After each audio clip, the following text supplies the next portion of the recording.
Hi everyone, my name is Ahmad Haziq Helmi bin Ahmad Jafri and I am from TBA 1145D. Today, I will be presenting on the historical development of the bond market, both globally and in Malaysia. This topic is important because the bond market plays a major role in financing governments, corporations, and long-term economic growth. In this video, I will briefly explain how the global bond market evolved and then highlight the key milestones that shaped Malaysia's own bond market. Let's begin with the global perspective. The bond market is one of the oldest part of the financial system. Governments have issued bond for centuries as a way to raise long-term funding, especially during wars, infrastructure projects, and national development. Over time, corporations also began issuing bonds to finance expansion without relying only on banks. However, the development of the global bond market wasn't always smooth. One major event was the 1994 bond market crisis, also called the Great Bond Massacre, where global interest rates rose sharply. This caused bond prices to fall and triggered huge losses for investors worldwide. Events like this helped shape modern bond market regulation and risk management practices. As market matured, new instruments began to emerge. Today, the global bond market includes government bonds, corporate bonds, municipal bonds, and even Islamic bonds or sukuk.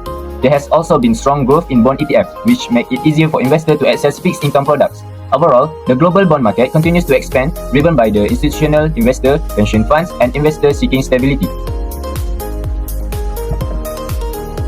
Now, let's move on to Malaysia. Malaysia's bond market started growing in the 1960s and 1970s when the government began issuing Malaysia Government Securities or MGS to finance national development. Later, in the late 1980s and early 1990s, the government encouraged the growth of corporate bonds, also known as private debt securities, to reduce the economy's dependence on bank loans.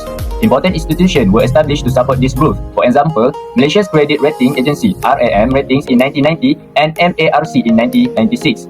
These institutions were made to help access credit risk and build investor confidence. The Asian financial crisis of 1997 until 1998 was a turning point. After the crisis, Malaysia accelerated reform to strengthen and deepen the bond market.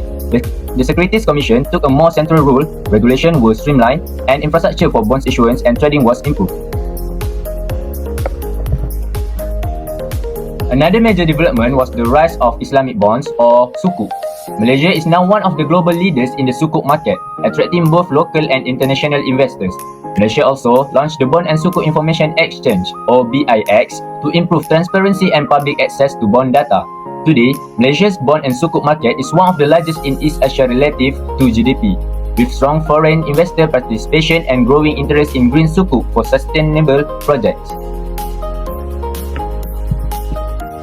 In conclusion, the global bond market has evolved from basic government borrowing to a diverse and innovative financial ecosystem. Meanwhile, Malaysia's bond market has grown significantly from simple government securities into a well-regulated, highly developed market, especially in Islamic finance. The bond market will continue to play a crucial role in funding economic growth, managing financial stability, and supporting sustainable development in the future. Thank you for watching.